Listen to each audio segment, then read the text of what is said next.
हमेशा गठबंधन दलों को हमेशा सम्मान देना, प्रतिष्ठा देना, और वो तो हमारे भाई हैं। इसके पहले उनके साथ ये घटना हुई थी, हो सकता है उसी घटना को जानकारी दे रहे हैं। जो पार्टी ने निर्णय किया उचित निर्णय किया। नमस्कार, आप देख रहे हैं लाइव सिटीज। मैं हूं आपके साथ शिवम। बिहार विधान परिषद की होने वाली 24 सीटों को चुनाव को लेकर जहां एक तरफ जेडीयू और बीजेपी में सीटों का बंटवारा हो चुका है, वहीं आपको बता दें कि पूर्व मुख्यमंत्री जीतन राम मांझी के साथ साथ बिहार सरकार के मंत्री मुकेश सहनी को एक भी सीट जो है वो एनडीए की तरफ से नहीं दी गई है, जिसके बाद बिहार सरकार के मंत्री मुकेश सहनी बीजेपी पर काफ़ी ज़्यादा भड़के हुए हैं। कल उन्होंने यह तक कह दिया कि बिहार में मांझी और सहनी के ही बदौलत जो बिहार की सरकार है वो चल रही है। इसी को लेकर जब आज हमने बिहार सरकार के मंत्री नितिन नवीन से बात की तो उनका क्या कुछ कहना है, पहले आप वो सुने।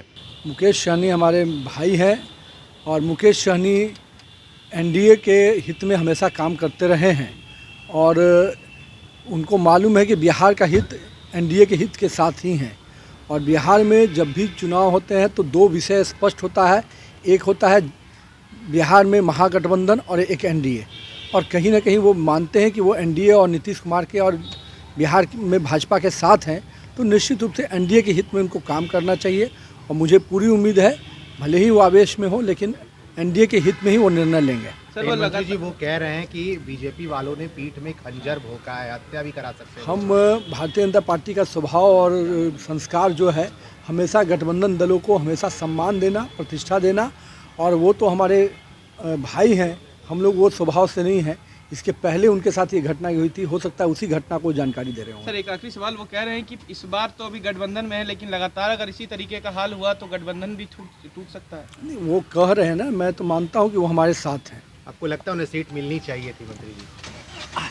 जो पार्टी ने निर्णय किया उचित निर्णय किया। तो आपने साफ तौर पे सुना, बिहार सरकार के मंत्री नितिन नवीन का कहना है कि जिस तरह से एनडीए में सीटों का बंटवारा हुआ है वो कहीं ना कहीं पार्टी ने इसको लेकर उचित निर्णय लिया है। वहीं उनका यह भी कहना है कि मुकेश सहनी जो हैं वो हमारे भाई हैं, वो कभी भी एनडीए के खिलाफ नहीं जाएंगे। वहीं उनका साफ तौर पर यह भी कहना है कि जिस तरह से मुकेश सहनी ने यह तक कहा था कि बीजेपी ने मुझे पीठ पे खंजर घोंपने का काम किया है, इसको लेकर उनका यह भी कहना है कि मुकेश सहनी यह भूल चुके हैं कि महागठबंधन ने उनके ऊपर पीठ में खंजर भोंकने का काम किया था। बीजेपी कभी भी किसी पर खंजर घोंपने का काम नहीं करती है। तो कहीं ना कहीं आज बिहार सरकार के मंत्री नितिन नवीन ने वीआईपी सुप्रीमो और बिहार सरकार के मंत्री मुकेश सहनी को करारा जवाब दिया है। अब देखने वाली बात यह होगी कि जिस तरह से बिहार विधान परिषद की होने वाली 24 सीटों को चुनाव को लेकर जहां एक तरफ जेडीयू और बीजेपी में सीटों का बंटवारा हो चुका है, मुकेश सहनी को एक भी सीट नहीं दी गई है, तो ऐसे में मुकेश सहनी की पार्टी वीआईपी ने यह फैसला लिया है कि अकेले वो